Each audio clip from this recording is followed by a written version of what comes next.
Okay, let's get started before I get sidetracked anymore.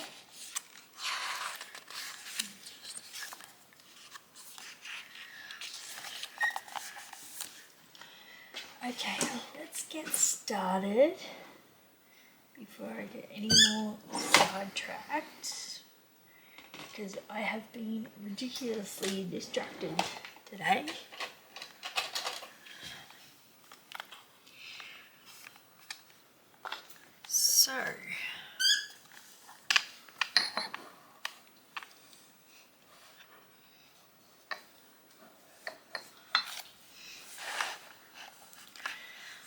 So today we're doing bracken.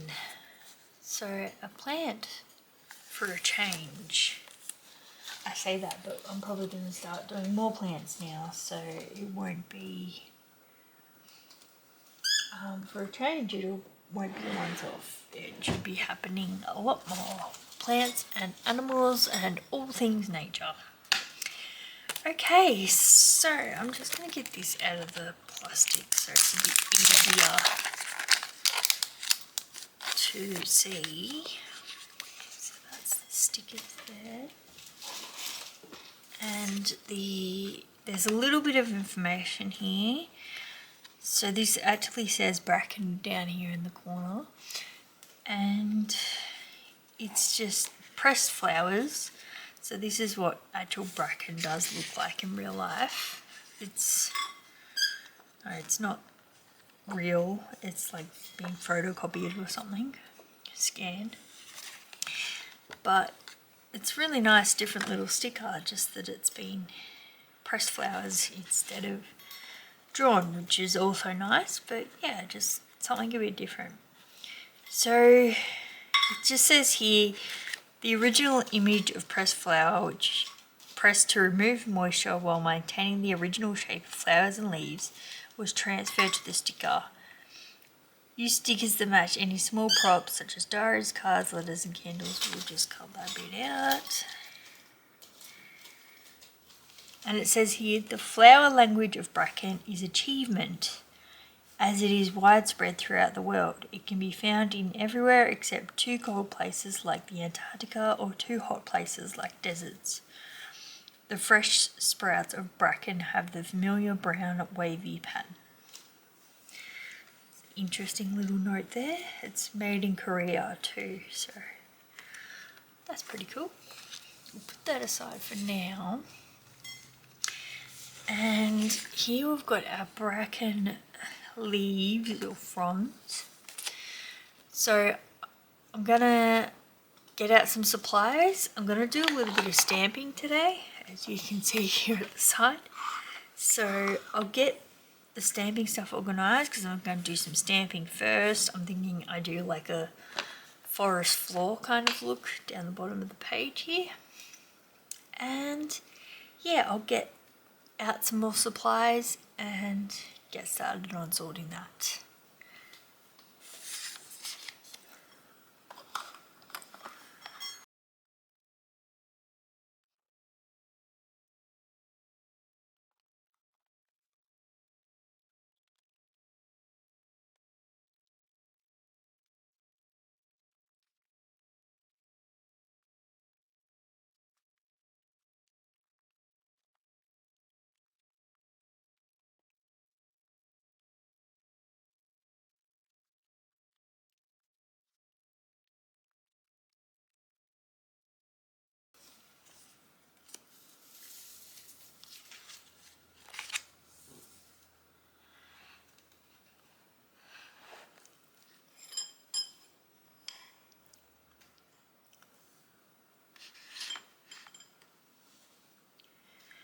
Okay, so you can see I've got quite a few bits and pieces here. I thought this was a really cool kind of random picture of bracken as well, so I'll add that in there somewhere.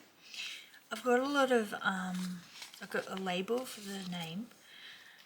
I've got a lot of forest floor outdoorsy kind of stickers. I definitely won't use all of them, but I'm going to try to use one, so we'll see how that goes. But first off, I'm going to start stamping, and start talking away. So keep watching. Alright, I'm gonna put this.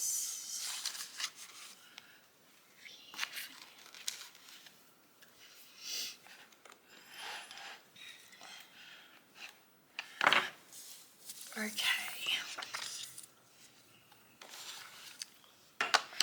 So I've got these two stamps here that I just want to test out a bit. So I might do some brown, a little bit of wood.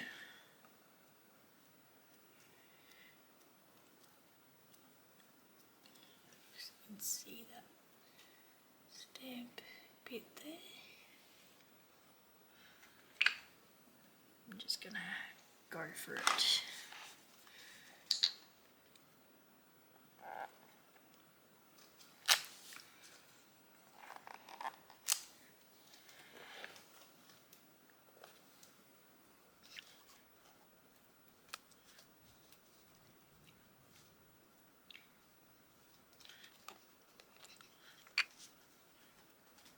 Okay.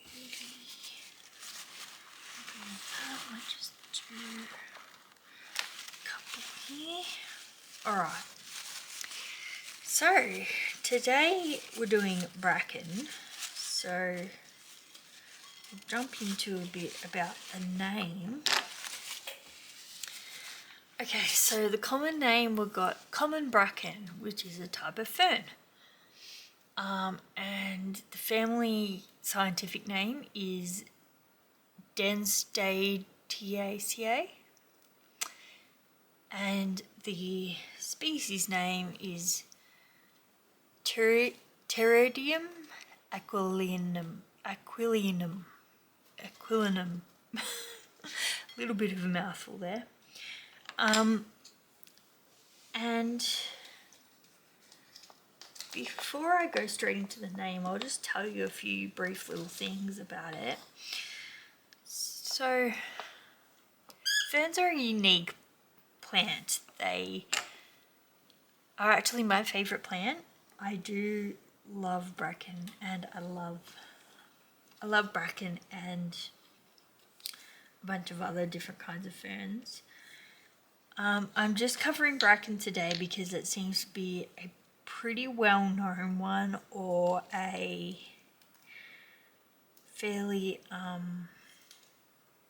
common one, and it's also very robust. It survives well. It's developed over the years in different ways. It's evolved to take over a lot of forested areas, but it's basically just done its best to survive, and that's all we can ask from a lot of different species, plants and animals. So I'm going to get into the pros and cons with all this, with these plants, so bear with me on that.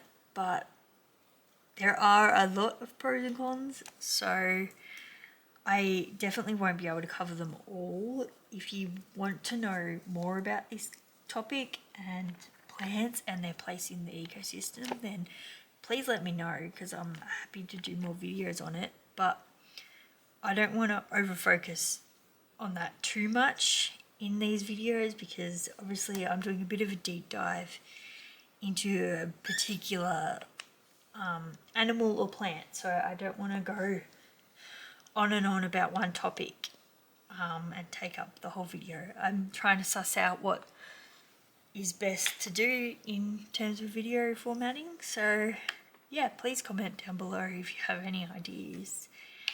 And yeah, let me jump straight into the actual video, the actual introduction, and into bracken. So there are many types of ferns, and I do hope to cover a bunch of them. But I want to start off with this very common, sometimes weedy one called bracken. So, as I said before, these are just little individual stickers. This isn't what the whole plant looks like. It's actually got a stem, and then these come off the stem in little bits or big bits. They can grow quite big actually. General don't flower. They're a non-flowering plant, yet they are very beautiful and often delicate. But bracken itself is quite robust. It's a really strong weed that overcomes a lot of different areas, as I'll tell you soon.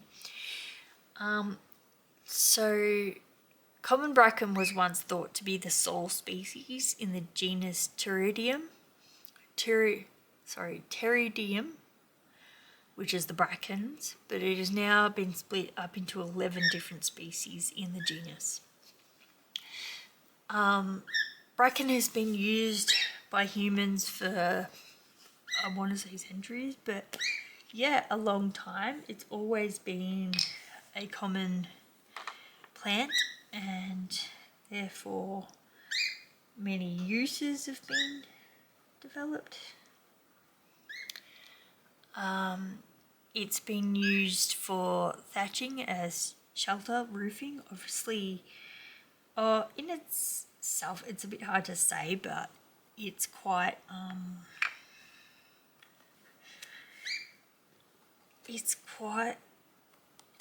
robust. Its leaves are very can be stiff and can be rigid, but it survives really well, and because of this it makes great thatching for roofing, and I've seen it used as insulation for walls as well. Obviously, yeah, there are better things to use these days, but back in the olden days, and even today, just for fun, like if you're building a cubby house or something, a lot of people use bracken for thatching. So that's an interesting fact there. Plus it's very abundant, so it's easy to come by to use for that.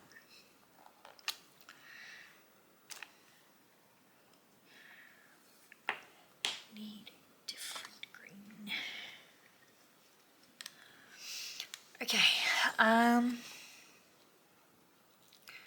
parts of the plant of bracken itself are actually toxic. It's hard to say which parts because there was different information. But there are parts of it that are definitely toxic, and parts that are very toxic to animals as well, such as livestock. So, yet it is cooked and eaten in some cultures. In some Asian cultures, it has been cooked and eaten just because it's easy to find, easy to harvest. Over the years, I'm not sure if it still applies, but yeah, for sure it's been used in soups and teas and that sort of thing. So individual rhizomes have been documented as spreading up from about 400 meters or 1,300 feet in length, making bracken one of the largest plants in the world. So yeah, that's a lot. So I'll talk about rhizomes a bit more in a minute, but it's basically an underground stem of the plant, and they have been documented spreading up to about 400 meters, 1,300 feet. That's a lot. So yes, it is one of the largest plants in the world, obviously not just looking at it at face value, but definitely in taking part its underground structure, it can get huge. So it's also been known as bracken fern, eagle fern, brake, pasture brake, or common bracken. So let's break down the scientific name a little bit. I'll just pack this up quickly because I don't want too many bits of ink and stuff flying around. I might just do sort of anticipated that going a little bit differently. I don't want to have too much brown. Let's just try this colour. Oh yeah, that's pretty nice. Just a tiny bit of brown amongst the green just to sort of show the forest floor slightly. It is quite fun to just keep going with stamping, but I'm going to try to settle down a touch. Alright, enough with the stamps. I think that will do for stamping. I'll just quickly pick them up as best I can. Sorry, baby. I'll just throw some black in there for a tiny change, just to add a bit of definition, because I'm an expert.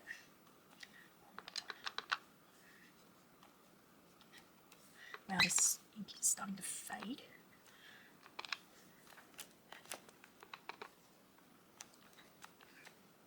It's not very black at the moment.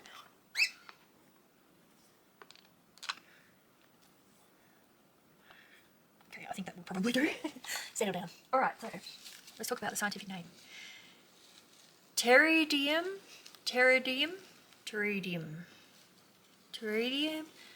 aquilinum, which is Latin. So terrace or terrace just means fern, and aquila means eagle.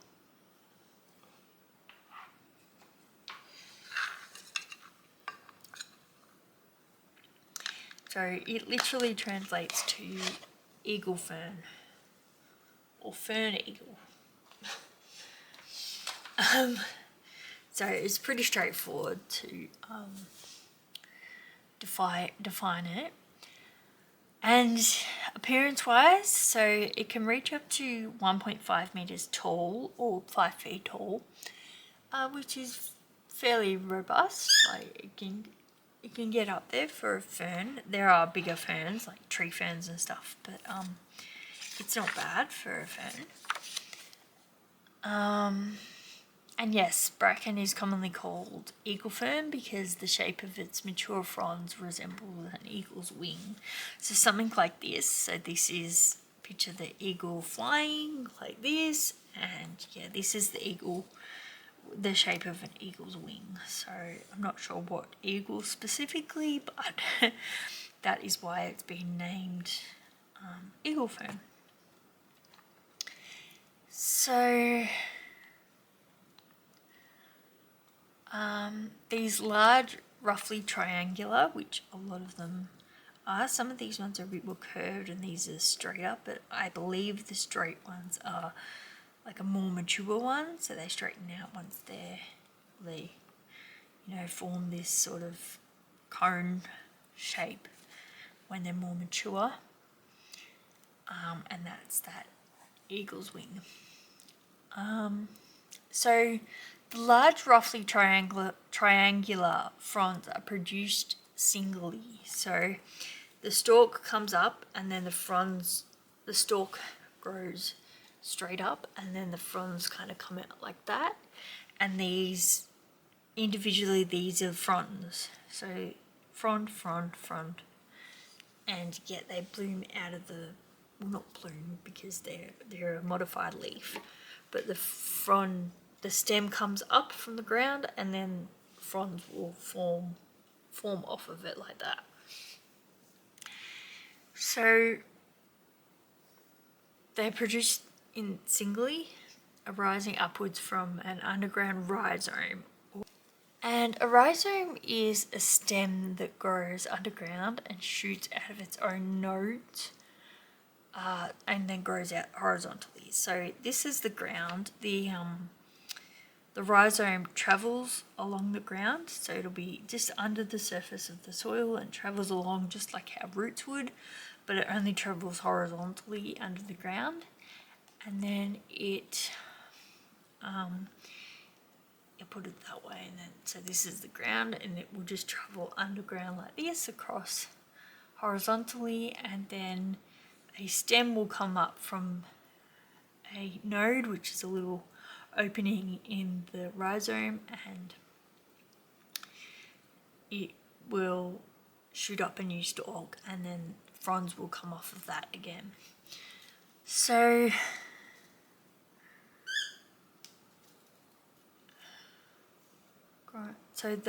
that can go on for a really long time, and up to 400 meters apparently. And yeah, it can then bring out all these shoots in different areas, and the plant can grow to be quite big. They can also reproduce by spores, which is just a reproductive cell, and these spores sit under the leaf, under these fronds. So on this side, I will post a picture on screen of what they look like, but they can let out these spores, which is just a reproductive cell. So it's just another way that they can reproduce, and why bracken is so widespread around the world. And the fronds also die back to the ground level in autumn, but the frond itself will sometimes stay standing, depending on the winter and how harsh it is, back to the ground level in autumn. But they will sometimes, the stalk itself will sometimes stay standing. It just won't be growing anymore. It won't be living and continuing in autumn. It's like they go under a bit of a hibernation in autumn. Okay, so I'm just going to sort through some of these stickers and work out which ones I've actually used. So I'm thinking maybe I'll use this house. I'm thinking maybe I'll use this little house and have it like it's up on a hill or something.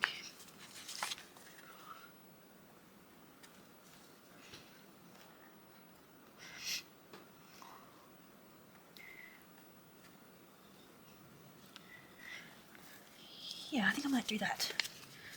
What are these washi stickers? So they'll be see-through. These ones aren't. So I'll put the non-see-through ones down first. Yeah, okay. Okay. So bracken is native to both hemispheres, but they're quite a lot more prominent in the northern hemisphere.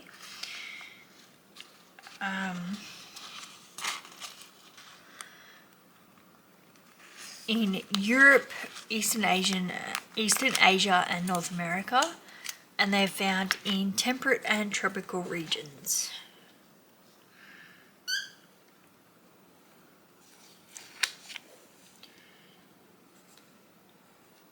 Sorry, this is a bit of an odd shape. Alright, I might just put one of these down.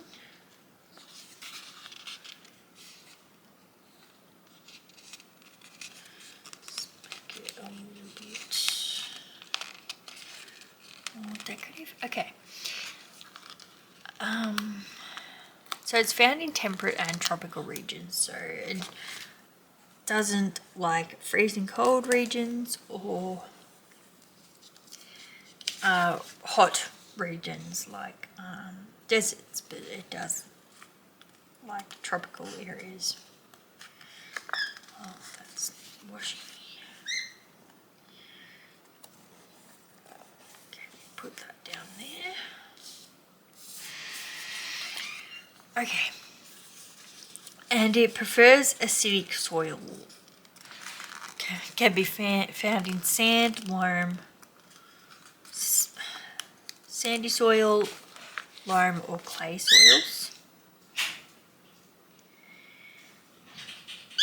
Just put this here, that's leaf litter.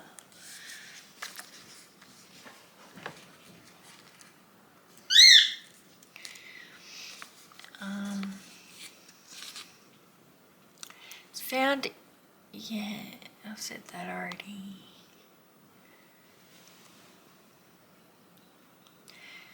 So one of the big things about bracken is it's great at growing in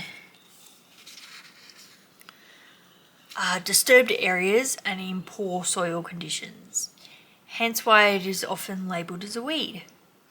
I'll just quickly get into a bit of why it's labelled a weed. So if you ask farmers, bracken is an aggressive coloniser of open ground and easily invades pastures and fields.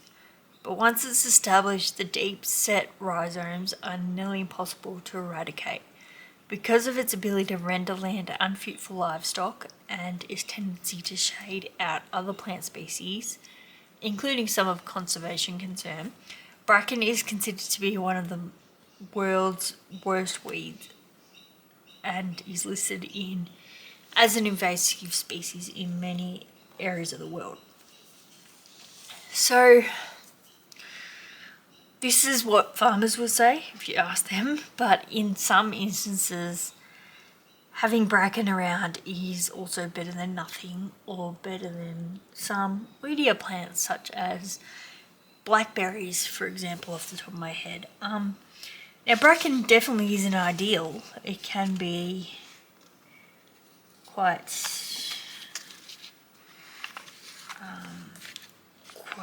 poisonous to cows and sheep and other livestock, as well as people, so you don't want like kids around it or anything. But also it's a plant that holds things together well, and for good reason. So conservationally speaking,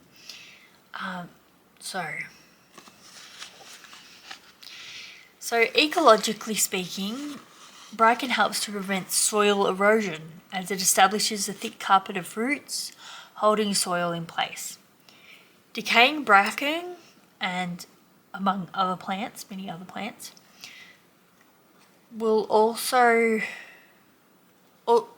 decaying bracken also contributes to organic matter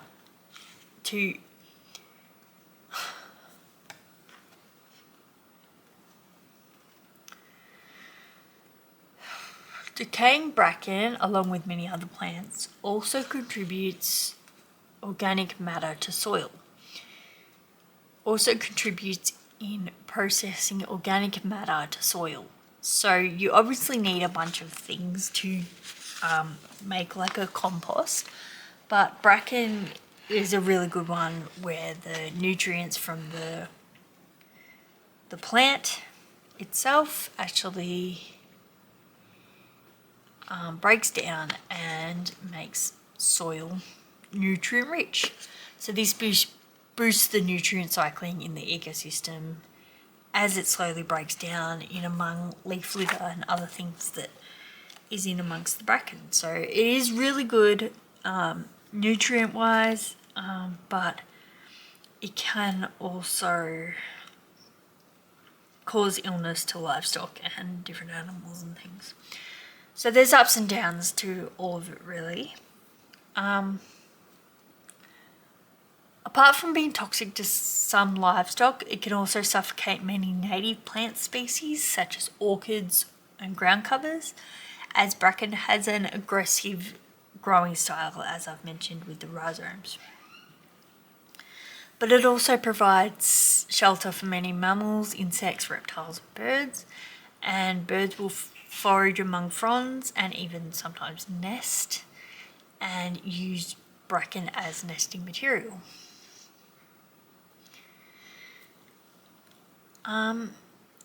So yes, it is great at growing in disturbed areas and in poor soil conditions, hence why it loves pasture and crops so much, because they are literally disturbed areas and not necessarily poor soil conditions, but you may have an empty field in a farm and the conditions there just are ideal for this sort of plant to grow, and the rhizomes will crawl along under the surface, and yeah, it's not great for farming, and that's that's fair. That makes sense. But yes, it is really interesting in all of that. Okay, Lauren, focus a bit, please. All right, so I just.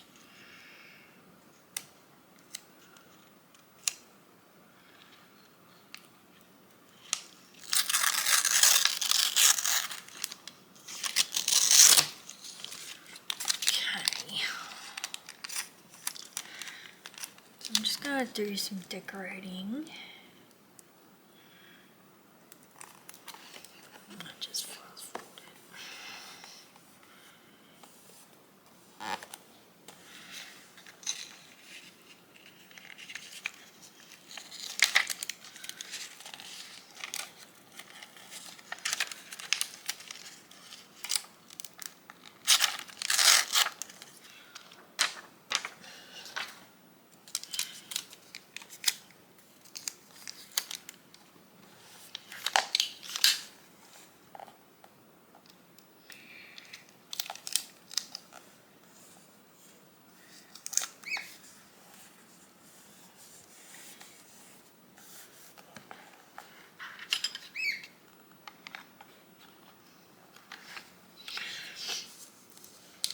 Okay, so I think I'm going to put that one somewhere like that. And I think we're done there. I might put this one up here.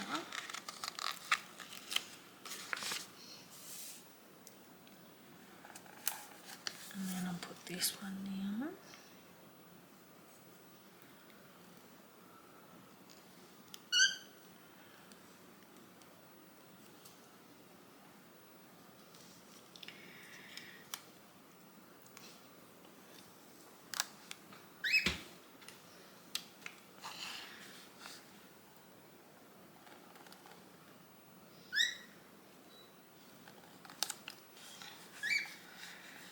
And I might put this one here too, because that's really good.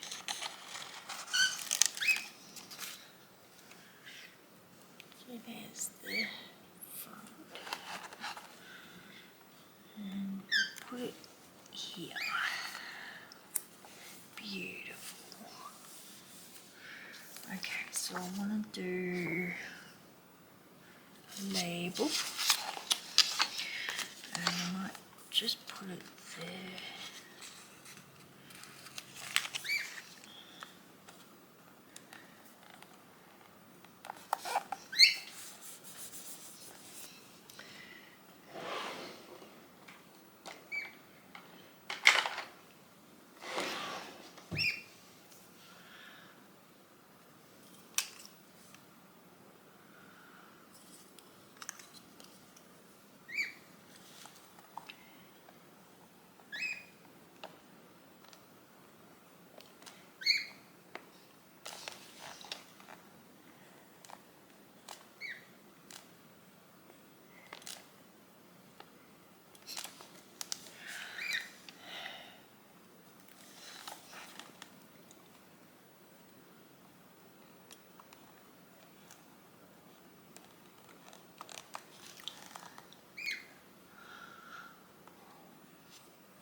this kind of one coming out there like that. Okay, it's not really any more with the stalks.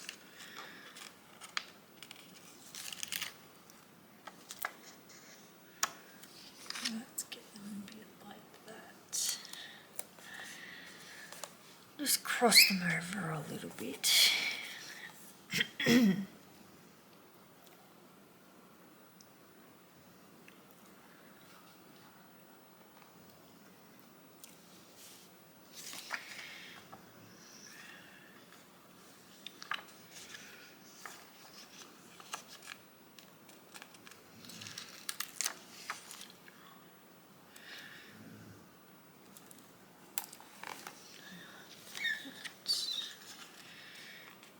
like that. I may as well use up all of these.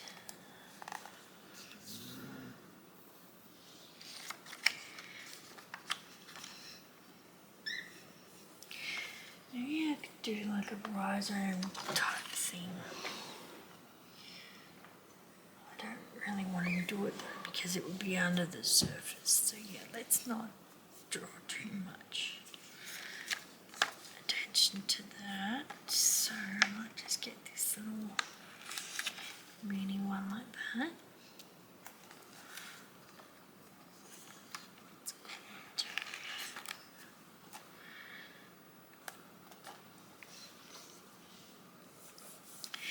There we go, I think it's coming together a bit more now. I might put some over here.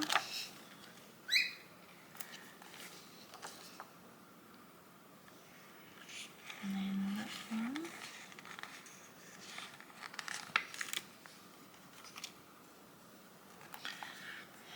Beautiful. Alright. So just a quick little note I wanted to say too.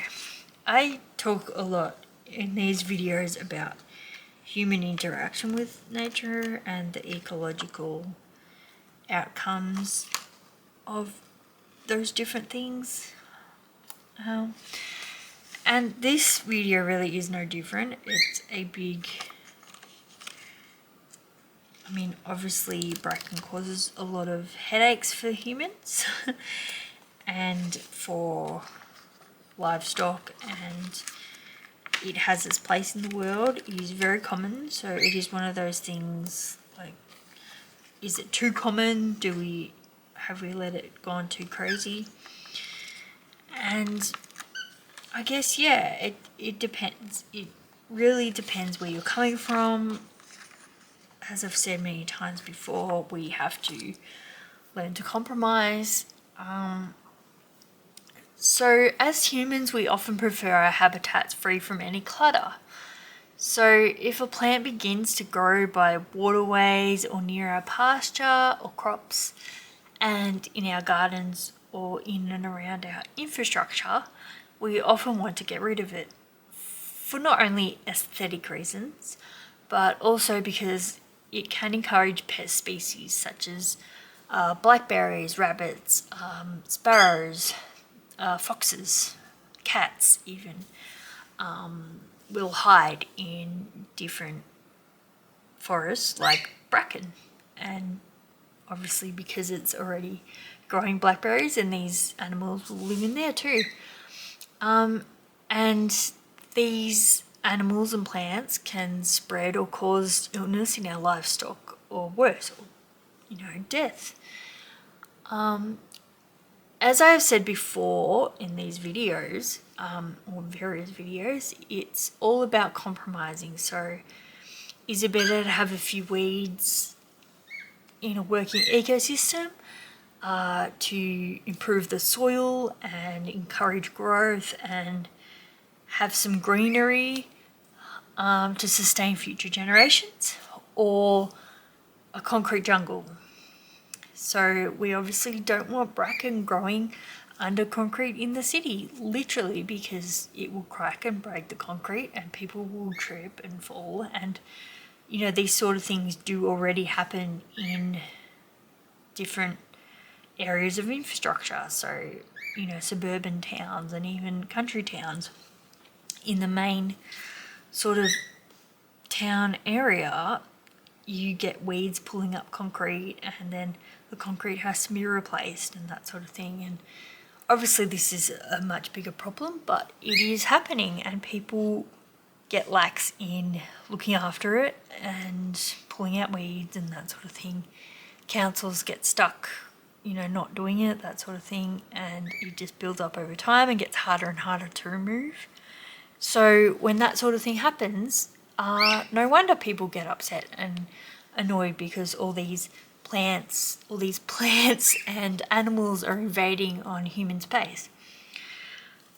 It gets very complicated then, because I called my little hobby Never Doubt Nature, because never doubt that nature isn't going to come under the concrete and burst through and ruin everything and pull up the weeds. It's like in a apocalypse you often see in future scenes where the plants are all growing down the cities, and nature's coming back to life and it's pulling up everything and bringing it back to basics. But of course it's never going to be the same. It's never going to be like true nature.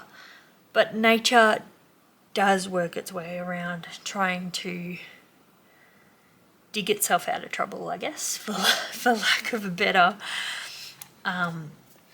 description for that. But yeah, there's always pros and cons. There's always compromises that need to be made. Obviously we don't want our livestock dying and our crops being ruined, taken over by bracken, which doesn't seem to benefit much in the farmer's eyes anyway. So yeah, I think there's a lot to think about with plants like this that can be a lot. They can take over areas, but they can also, as I said, help with the soil and help with bettering a forest. So yeah, I think I'm going to leave it at that today. I might just do a touch more decorating just to finish off this spread. But yes, thanks for letting me rant and watching this far. If you've stayed this far, then you've listened to my ranting, and I apologise, but I really hope I can keep doing these videos because I really am enjoying doing it. So please enjoy the rest of the spread, and I'll see you in the next video. Thanks. Bye. Okay.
I think I'm just going to leave it at that.